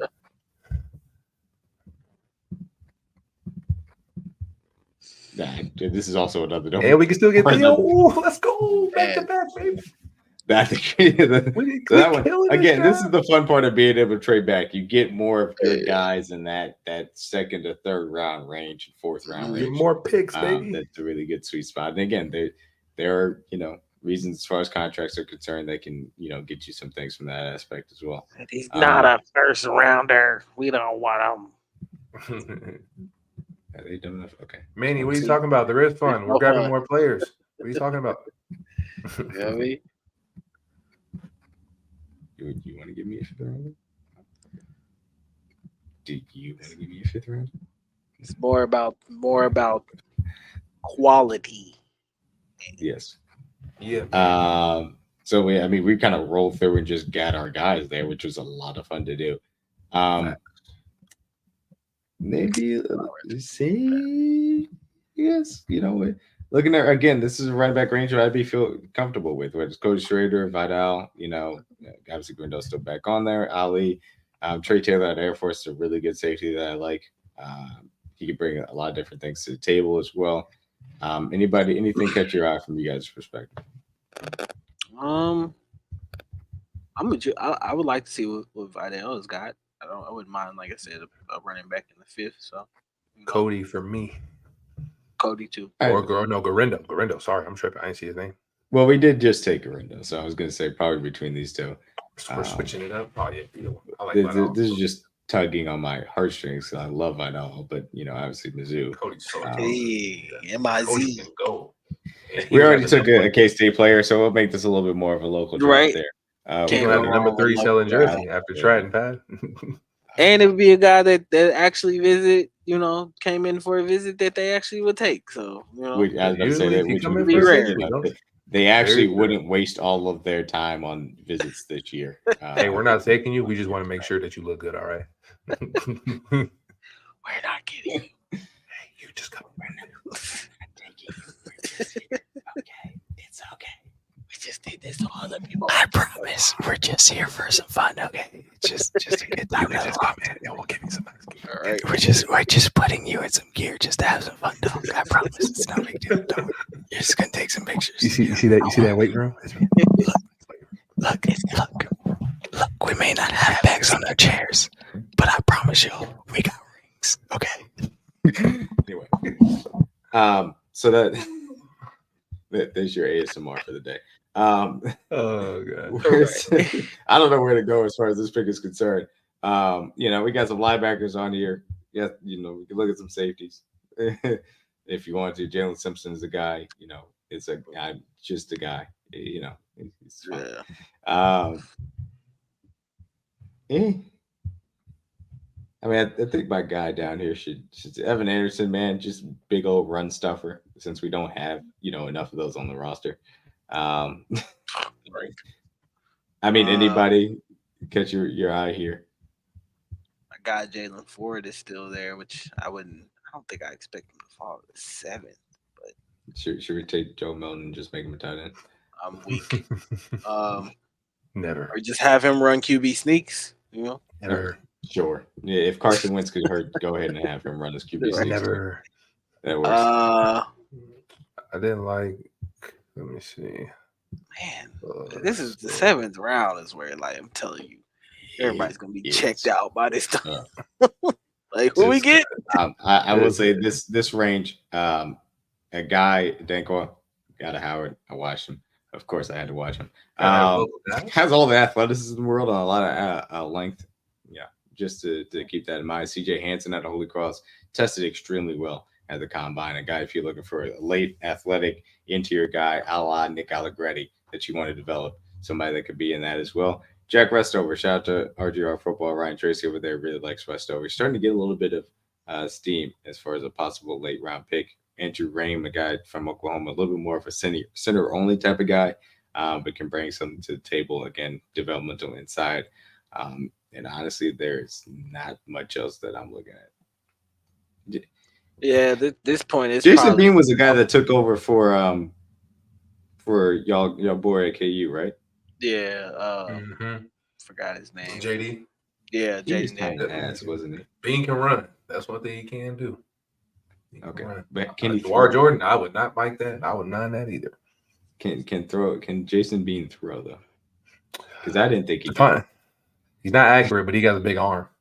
Not Okay. accurate though. Yeah, So he's Joe probably Milton. like Okay. Joe Milton. Joe Milton, but way faster. Way faster. Let's credit him then. I think Milton has a bigger arm though. Like, He definitely does. Joe yeah. Milton is probably the biggest arm in the draft. He just doesn't Right. know where to throw it. But You know get it what? there. Because we took Schrader. I would say just take Frank Gore Jr. Just double up on running back at the end of this draft and just Now you got two of them, so if anything happens, you're ready to roll.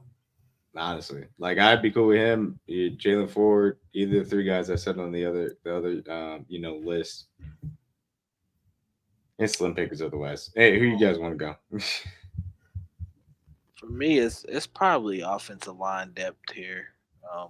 Just Anybody else that can get a steal? Yeah, I Anybody don't- else that can develop into somebody? Anybody.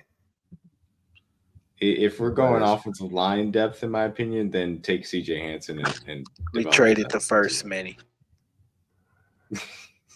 Oh yeah, man, you're gonna hate this draft. Yeah, This is not the draft for you, Gum.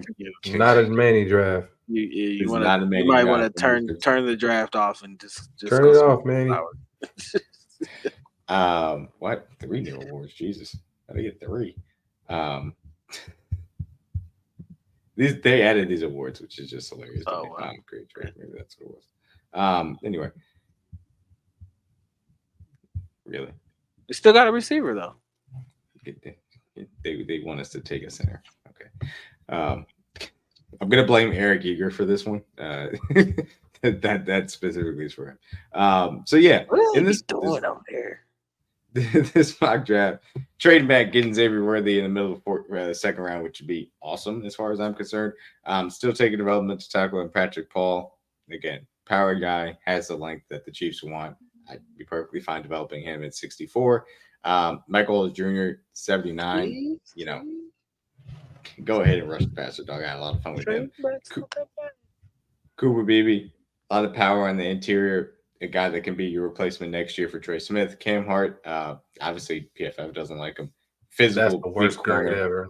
Has PFF the ability to play on F- the outside. So An F on Cam Hart is crazy. crazy.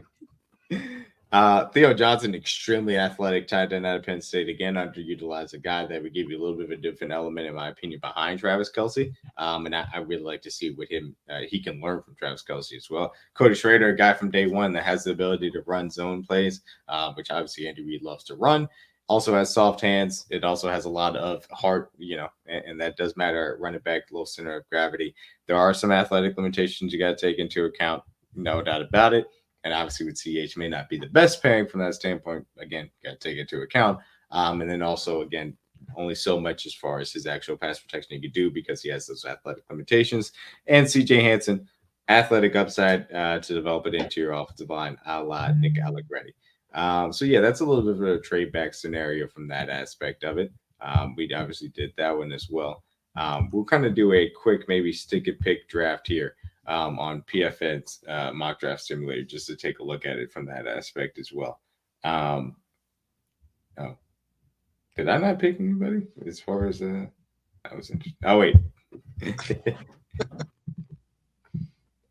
Again, my favorite part, you guys are just like, oh, he must be talking about a different mock draft. Right.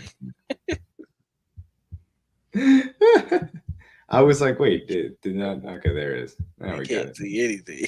No, I know. That's the great part about this. It's a great part about doing this live. It'd be nice there to we go. see. It'd be nice to share. It'd be nice to see Not too good. Oh, Not man, too you look at good. something that's completely unreal. I think we all Look can at something agree. that's completely Maybe unreal. that's a little bit better. Bro, this has happened to me several times that I've done on this particular site that Byron Murphy falls this far. Like, I don't. Damn the tackle on the wide receiver. I'm taking by. Oh, God, if he fall that's that the case, far. What? if he fall that far, we're taking him. Chris about to I get think this is- DPOY playing next to Byron Murphy. This is a good time to kind of implement a little bit of a draft rule that I like to use from time to time. Just take the first 5 prospects off the board. So we'll take Byron, JPJ, Knicks, Coleman, and Morgan off the board and kind of work from 37 on down of where we'd go. Based on this, my pick would be Ladd McConkey. Yeah, I agree. I think he's the best receiver available at this point. After those, yeah. Okay, we'll go with Ladd then. Keep on rolling. Country's gonna kill us again because we didn't take Keon Coleman. Yeah, Do absolutely. you guys just hate Florida State receivers or something? Do y'all just Y'all just don't like. I just don't like him because he's tall. Y'all want all these short slot guys. all these guys? My Y'all homies so go for the aggy, ball, bro. but I can't even catch, man. Y'all want somebody that's gonna go up and get the football? We need that, man. We need that, man. y'all kill me. So let's move on from that. We got Kieran, got Blake Fisher here. Obviously took Ladd in the first round. We look at defense as well. Interior defensive line, Brandon Fisk, Mason Smith, Dwayne Carter, kind of iffy on corner. Nobody really. I'd love it at 64 from that standpoint. So either one of these defensive tackles or offensive tackles, kind of, would you guys favor as far as you're concerned? I'd probably go Fist here. Yeah, either BB or Fisk. Either one for me. Probably BB is more of a need right now, but Fisk will be amazing. So, and this is Ladd. So, yeah, either BB or Fisk for me. Either one. I'm cool. Yeah. Well, Fisk just made the cut of being able to be eligible, so we'll go with Fisk as well. A guy I kind of cooled off on during the process, but again, a lot of athletic upside. You got to give him a lot of credit for that. It's just the lack of arm length kind of does concern me from that aspect. So, take 5 off. We're looking at Pruny, Leonard Taylor III, getting a little bit further down, Kate Stover, Blake Fisher. The fact that you did end up going, did we go with? Not crazy. Ladd. We went with Fisk. I think my pick would probably end up being Blake Fisher. Yeah, I agree. Yeah, I like Blake. Speed time. Yeah. That'd probably be my pick too. Yeah. Did you say he played right? So would you think that would mean? It's kind of and so if, in my opinion, if you're not taking a tackle in the first round, and more specifically, probably a tackle that you think is going to start from day one in the first round, you're probably going to be re-signing Donovan Smith and then having him compete with Wanya Morris regardless. Right. So I don't mind taking Blake Fisher later on because he's developing as a tackle regardless. So that kind of be my standpoint as far as that's concerned.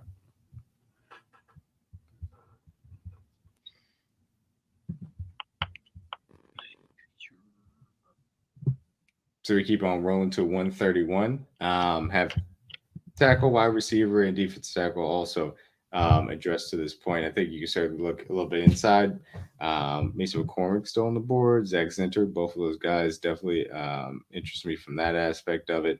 Let's see on the defense from a corner standpoint. Nobody really catching my eye, I'd say. Nobody really. Anybody from corner or, in my opinion, into your offensive line that kind of catches your eye? Real.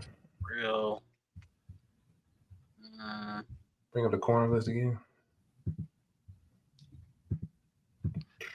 It's not thrilling. Yeah, I like Elijah Jones, but nobody crazy. It's like I'm running up to get. No, nobody. I think we take Mason McCormick here and kind of switch it up as far as offensive guard picks are concerned. Mason McCormick. That's an offensive lineman's name if I've ever heard one. I think now you can. But yeah, so moving on a little bit here. Running back, Carindo's again on the board. Gabe Hall, a guy that has a little bit of a Charles Omenihu type of game, in my opinion. Can look at secondary. Elijah Jones, your guys there. You want to roll with a little Elijah Jones pick, CJ? I do like Elijah. This be a good spot for him. I figured he would have been gone by now, but I like him. I like his length. Okay. Steel. Back on the board for 173. The first five. So Your guy first Gabe still Gabe, there. Javion Cohen. Blake Watson, baby. Blake Watson. You want to roll with Blake Watson? Let's roll, Memphis finest. Okay. Blake Watson, guy had an excellent game versus Zoo. First time he really came on my radar. I love what he brings to the table. So I'd be happy to bring him in to complement what Pacheco has. God dang it, they took Isaiah Williams. Freaking haters. That was always my guy. They go right before. And Dominic Hampton. I like him too. Oh, everybody just reading my board. Safety. Jesus Christ. It's just all the safeties. Got Jordan Richardson, shout out Texas, on the board here. Vidal Celebrity already took a running back, Joshua Cephas. Again, slim pickings. Very, very slim. I'm not loving a lot of what I see here, I'll say that much. Just Rams on guys. the board, and Anderson's on Jordan the board. McGee, my guy. He can run, boys. Want to hit and run linebacker here with Jordan McGee? Hey, if you love Cam Jones, Jordan McGee, another one. He can run. Oh, Play a special teams I guy. also love this Anthony guy. Gold. Yep, I like a return guy, and I'm with it. That kills two Yeah, I'm positions. good. I like it. I'm good with Anthony Gold too. Anthony Gold, you're a chief. Hey Manny, get you an Anthony Gold jersey. There you go. So that's going to go ahead and finish out our stick and pick draft of that aspect as well. We did trade up, did a stick and pick, did a trade back. Do you guys want to do maybe a small trade up and try and look and see if we can grab Brian Thomas Jr. and see what that'll look like, and we'll be able to get on out of here? To the Right. before Man, he wants us 18. to go up to 9. Oof, to go get BTJ. Oh boy, so that's fun. See what we can end up getting done here. Get off my screen, Adam. Thank you. You too. That's gonna be tough. Though I kind of like you, Hurts. You guys treat me well when I travel.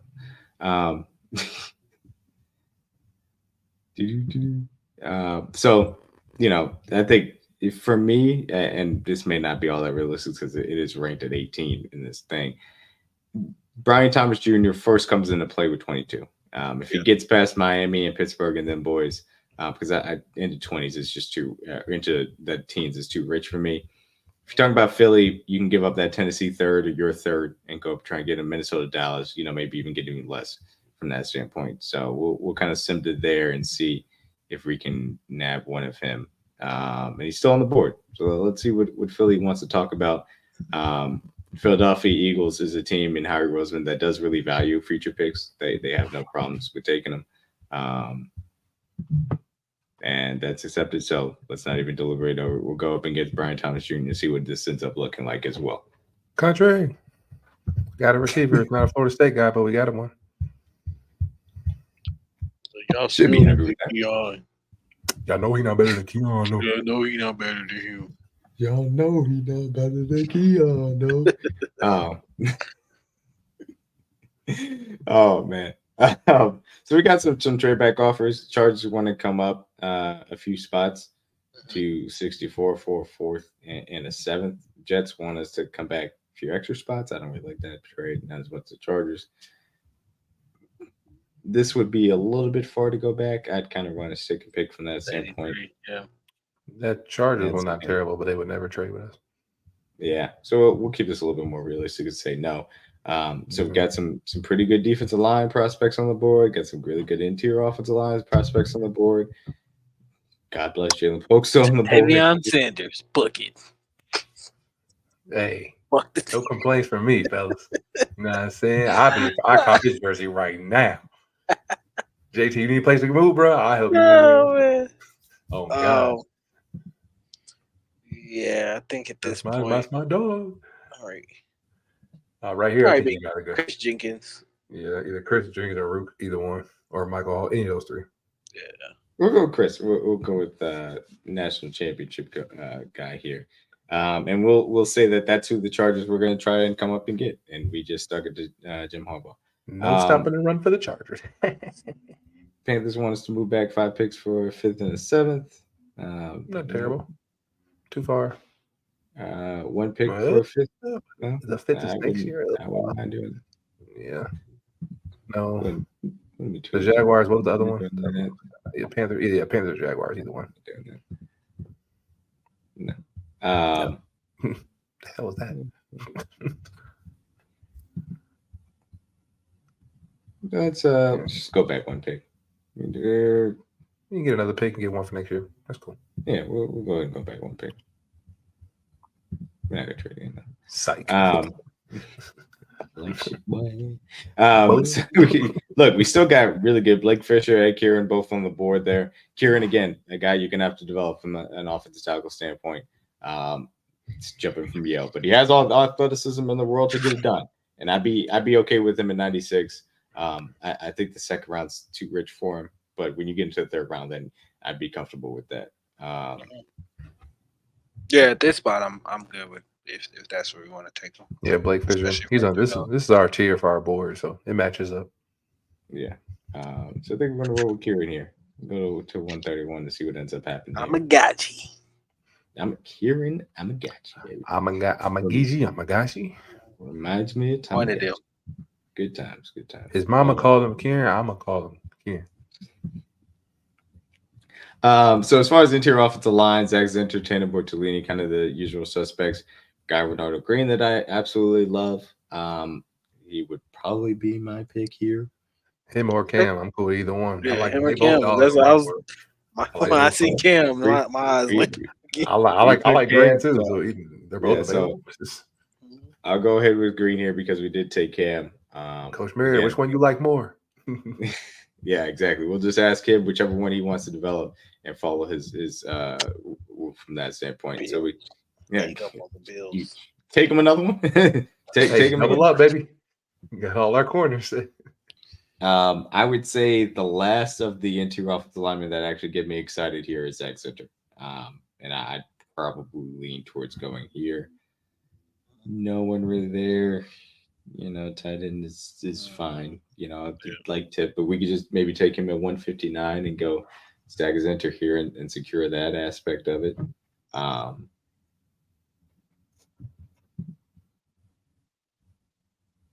There's still some running back options as far as I'm concerned. Yeah, not really. Yeah. Anything else that you guys? I really like Leonard Taylor. He should not be following this far. Okay. You'd take Chris Jacobs. I'd go Leonard, but right. I'm good with interior offensive line here. Yeah, definitely a need for depth. Another guy, especially somebody goes down. Never know. Yeah, Tip. Yeah. Out of these guys, I will be honest. I do have Tyrone Tracy ranked the highest. I really like what he brings to the table. I think running back, tight end, double dip on wide receiver. Maybe take Jacob Cowing if you really like him. Good. Could maybe do that. Nobody there. Also be typed. Tip Ramus here.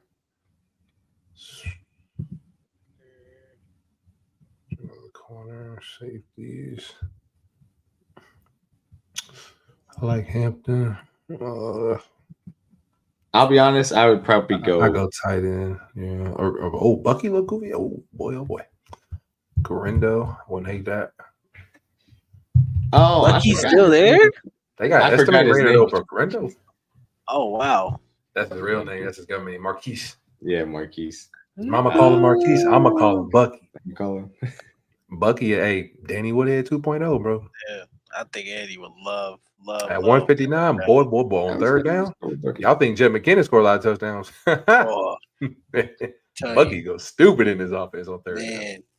And he you also want to talk about a weapon out of Texas A&M and Nari Smith, a guy that has running back and wide receiver versatility. Yes, sir.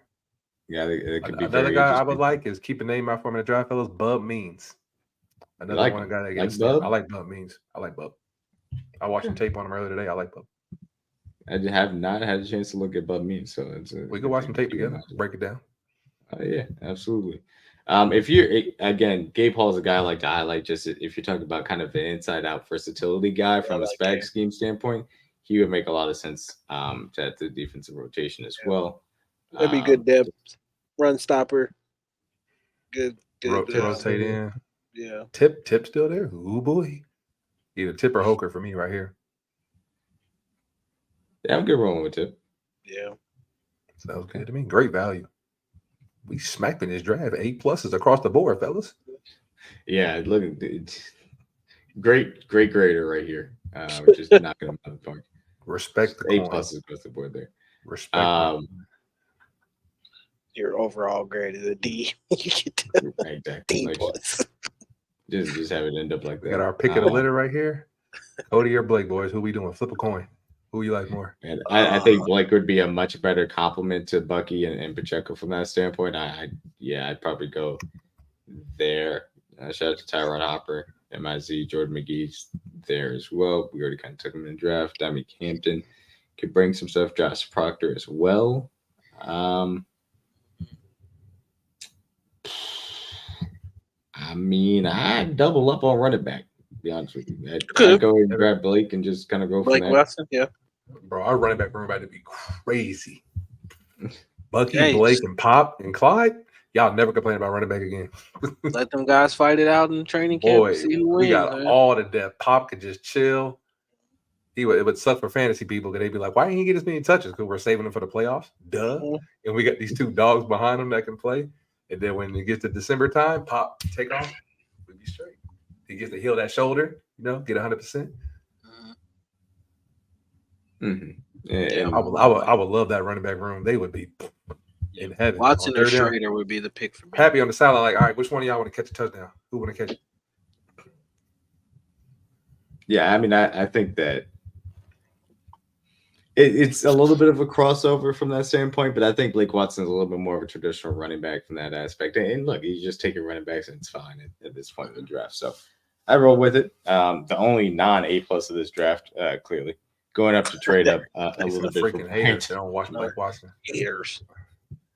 So this will be kind of a little bit of our final, mock draft type of look at it. Small trade up for Philadelphia. We trade that future third to go up and make that move. Trade back a pick to get some extra picks from the Jaguars, and ultimately you come away with Brian Thomas Jr., Chris Jenkins, Kieran, Ronaldo Green, Zach Center, Bucky Irving, Tip Ryman, and Blake Watson, which I certainly would be extremely happy with. And obviously, our stick and pick draft to go get. Oh, you guys can't see that as well. To go ahead and grab Mr. Ladd McConkey, Braden Fisk, Blake Fisher, Mason McCormick. Again, interior offensive line prospect with a lot of athleticism and toughness. If you guys have not heard of from South Dakota State, Elijah Jones, cornerback that CJ certainly loves. Blake Watson, again, out of Memphis. A guy that can fill in the third down back row, but also has early down running back capabilities. And Anthony Gold, speedster out of Oregon State, a returner guy as well. And our first draft that we ended up doing with Olu, Fanashanu, trade up for 17. This was with that first round pick in mind, 2025 first being sacrificed to go get your left tackle of the future. Come back and get Jalen Polk in the second, which is a steal in my opinion. Interior offensive line with Mahogany, Richardson at corner, Tip Ryman tight end, Garendo, and Isaiah Williams to finish it out from a weapon standpoint. And then finally, our kind of small trade back, kind of a significant one, but I'd say in that range that you'd be willing to trade back in, 32 to 45 really would be the maximum, probably based on the value as far as that's concerned. Xavier Worthy to start out would still be an excellent pick in the middle of the second round, regardless of what PFF would say. Patrick Paul, developmental tackle. Michael Hall Jr., interior defensive line is going to bring a lot of juice from day one as far as pass rush is concerned. That has a lot of upside, in my opinion, with his athleticism and arm length for Joe Cullen to teach. Cool baby, powerful guy. Going to be able to attack Trey Smith, certainly. Not attack Trey Smith, sorry. Replace Trey Smith in a year out if that comes to fruition. Cam Hart, physical DB, another one of CJ's guys as well, and DG's guys.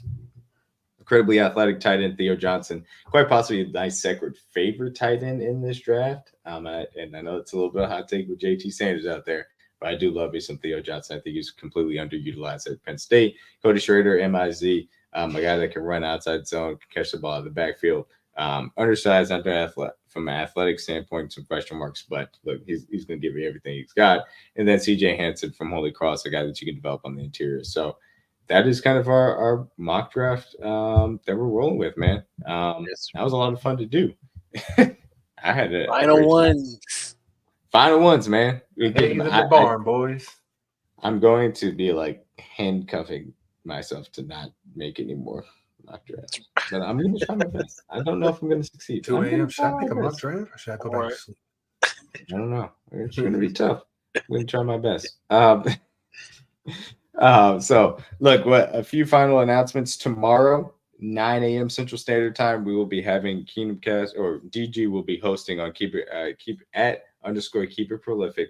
He'll be hosting our Chief Space as well. I'll be in there. I may end up on my account or Kingdom Cast account. I haven't decided yet.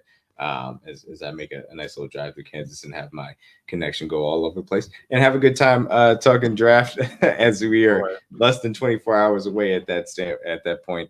And then also we will be having live stream from 6:30 p.m. Central Standard Time on the first round. Also, we'll have a day 2 stream probably as well. We'll see what ends up working out from that standpoint. Just going pick by pick and seeing what ends up happening. As well. So looking forward to that and getting together with the guys as we watch how the AFC West ends up messing up this draft to start on Thursday night. Can't wait to see it happen. But yeah, all that considered, the only thing that's left is to watch draft day and get ready for Thursday, dog. You know, we got the song and we'll play on that Drake, even if you may be a Pusha T fan, we'll still put on the Drake. Live stream. Yes, Manny, there will be a live show. Yes, Thursday will be a live show on Tuesday night. Manny, I already gave you both the trade ups, dog. That's all I got for you, homie. That's all I got for you. It will be on Kingdom Cast right here. You can check it out as well. Right here, man. Appreciate that, man. My God. So yeah, please do make sure you guys come by on Thursday night. There will not be like a regular podcast episode for Kingdom Cast. It will be just our live show as we go through the draft as well. Manny, we appreciate you for being there, dog. We appreciate everybody for coming by and watching Tell the Truth. Until next time, peace out. Sir.